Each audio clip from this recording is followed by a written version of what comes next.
I grew up in rural South Carolina in a Baptist family, and my parents were always servants to the community. My granny, who I adored, was the first real servant leader I think I ever knew. It was her life's mission to take care of people.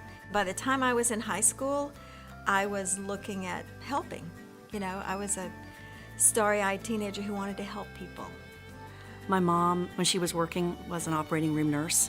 My dad was a gerontologist before there were gerontologists in the world. And, as a child, you watch them. And I watched them go to work every day and work really hard. And then I watched them in the evenings and on the weekends give back to the community in a variety of ways. And when you grow up with that example, it imprints on you. My faith drove me, and then I would also say my family. My wife's been very inspirational for me to work hard to give back, and my kids, my two kids, Jeffrey and Meredith, have been an inspiration to me to use what talents and skills I have to try to make a difference in the community. It was probably watching my parents, particularly my mother, who gave back in ways that I really didn't appreciate at the time. But as I look back over her life and think about things that she did, she was my example of giving back. And so I find myself doing the same thing. I mean, I was doing it even as a kid. Let me go back. Second grade, my teacher was giving me C's, and my mother couldn't understand why. And she said, well, it's not because she doesn't know the work or she can't do the work, but she's so busy helping everybody else that she doesn't have time to do her own. I think it's really important to continually communicate how important everybody is and how unique everybody is. Our glory comes from being different than, not better than. I'm not better than you, you're not better than me, but we're different.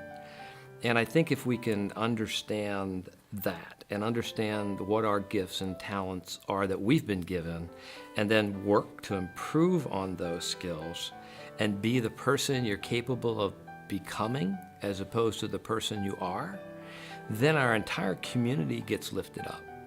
It is very, very important that we get the right people in public office who understand what it means truly to be a public servant. And we have many good people running for city council this year, but we can't just shrug our shoulders and say it doesn't matter, they're all the same. They're not all the same. And when we become complacent about who's leading us, we end up going nowhere. So if there's something that I could rally folks around, it would be engage in local politics, find out about the candidates, pick who you support, and then get behind him or her in the way that suits you best, whether it's walking door to door or waving signs or contributing money. But it matters who we elect, and complacency in politics is our enemy. I used to really feel that Jacksonville was a harsh city, particularly for young people. I think things are changing. I really do. And I know that they're changing around the value of young people, just as they're changing around the value of gay and lesbian people and trans people and people of color. Things are changing. I love some of the work that the school system is doing. I think there are many community groups that really are beginning to pay attention to young people and to their very real needs for safe space and for health care and for equal footing in the community. But I think there's a lot we still need to do around that. When I think of people I really admire and hold in high esteem, Ed Austin comes immediately to mind. He was a very, very important part of my life for many years, and I think he is the best example of integrity that I know. I adore reading about and understanding Harvey Milk.